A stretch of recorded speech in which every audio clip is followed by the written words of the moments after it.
दोस्तों, स्वागत है आप सबका मेरे इस channel horror stories in Hindi पर। और इस चैनल पर मैं आपके लिए डरावनी और भूतिया कहानियां लाता रहता हूं। मैं आपके लेकर आ चुका हूं एक और डरावनी कहानी। तो चलिए इस कहानी को शुरू करते हैं, लेकिन उससे पहले अगर आप हमारे चैनल पर नए हैं तो कृपया करके चैनल को सब्सक्राइब जरूर कर लीजिए, ताकि आगे भी आपके लिए डरावनी वीडियोस लाता रहूं। तो चलिए बिना देर की आज की इस कहानी को शुरू करते हैं।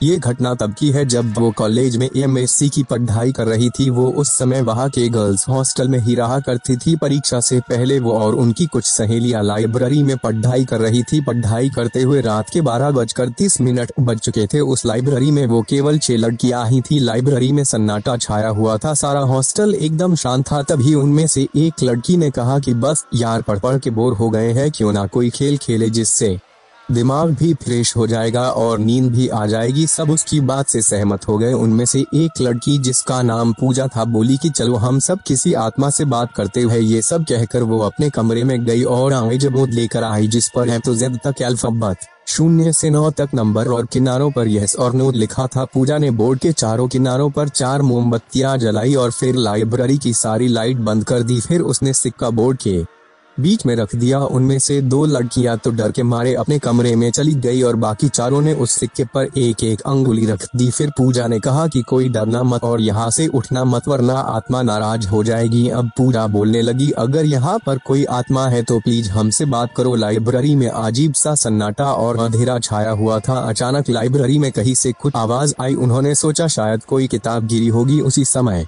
सिक्का हिला और जसमीत दीदी ने पूछा, क्या यहाँ पर कोई आत्मा है? तभी छत पर लगा बंद पंखा जोर से हिलने लगा। सभी लड़कियां डर गई, लेकिन पूजा ने कहा कि कोई भी लड़की अकेली मत भागना, ऐसा करने से आत्मा उसे नुकसान पहुंचा सकती है। उसके बाद पूजा ने ऊपर देखते हुए कहा कि अगर कोई आत्मा यहाँ है तो हमसे बात करे। कुछ देर तक सन्नाटा रहा और अचानक सारी मोमबत्तियां बुझ गई और लाइब्रेरी से कदमों की ठक ठक की आवाज आने लगी। सभी लड़कियां डर के मारे भाग गई, लेकिन जसमीत पीछे रह गई और उनसे दरवाजा नहीं खुल रहा था। अचानक उन्हें लगा कि कोई उन्हें पीछे की तरफ खींच रहा है। वो जोर जोर से रोने और चिल्लाने लगी। उनकी आवाज सुनकर हॉस्टल की सारी लड़कियां जाग गई और उठकर लाइब्रेरी की तरफ दौड़ी। हॉस्टल वार्डन और सभी लड़कियों ने मिलकर दरवाजा खोला और दीदी को बाहर निकाला। इस घटना के बाद उन्हें आज तक लाइब्रेरी के डरावने सपने आते हैं और वो आज तक उस घटना को नहीं भूली। तो दोस्तों, जसमीत के अनुभव को देखकर मुझे ये लगा कि कभी भी किसी आत्मा या प्रेत को परेशान नहीं करना चाहिए।